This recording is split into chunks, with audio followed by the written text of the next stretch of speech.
அரை நாள் கழிச்சு பஸ்ல ஒரு சோலையா இன்னொரு பக்கம் போயிட்டு இருந்தேன். ரோட்டடியில பஸ் ஸ்டாப் இருந்தது. அந்த பஸ் ஸ்டாப் பக்கத்துல எதிர்த்தாப்புல பிளாட் அடிச்சு போயிருந்தாங்க. சரி இந்த இடத்த நம்ம பாத்துட்டு போவோம். நான் மட்டும் பார்த்தா போதாதுல, நீங்களும் பார்க்கணும்ல. வாங்க பாத்துருவோம். கரெக்ட் தானே நான் சொல்லுது? ஏன்னா உங்க தம்பி இன்னைக்கு சூப்பரான ஒரு இடத்த கொண்டு வந்திருக்கேன் பாருங்க.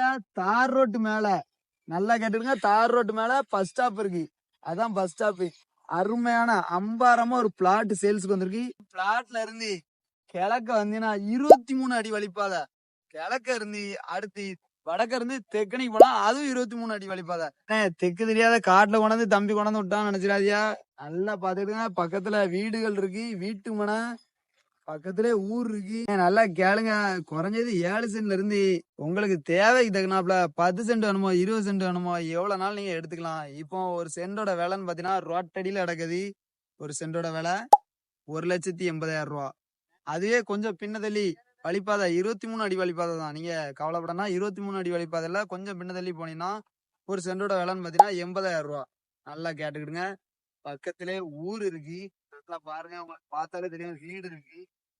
ஆலங்குளத்துல இருந்து ஆலங்குளம் பைபாஸ்ல இருந்து 2 கிலோமீட்டர் தூரத்துல தான் இந்த இடம் அமைஞ்சிருக்கு. இந்த இடத்த விசாரிக்கணும்னு நினைச்சீங்கன்னா மேல கொடுத்துருக்க நம்பருக்கு கால் பண்ணுங்க. அதே மாதிரி உங்க இடம் விற்க முடியாம கிடந்தாலும் சரி, வாங்கணும்னாலும் சரி, மேல கொடுத்துருக்க நம்பருக்கு கால் பண்ணுங்க. வீடியோ மூலமா நாங்க சேல்ஸ் பண்ணி தரோம். நல்லா கேளுங்க, நோட் பண்ணிடுங்க. உங்களுக்கு தேவைப்பட்டாலும் இந்த இடம் உங்க சொந்தக்காரங்க யாருக்காவது தேவைப்படும் அவங்களுக்கு ஒரு ஷேரை பண்ணி விடுங்க. அதே மாதிரி நம்ம ஐடியா ஃபாலோ பண்ணி வச்சுங்க. மேற்கொண்டு நம்ம வீடியோ போட்டுக்கிட்டே இருப்போம். நல்லா வச்சுக்கிடுங்க.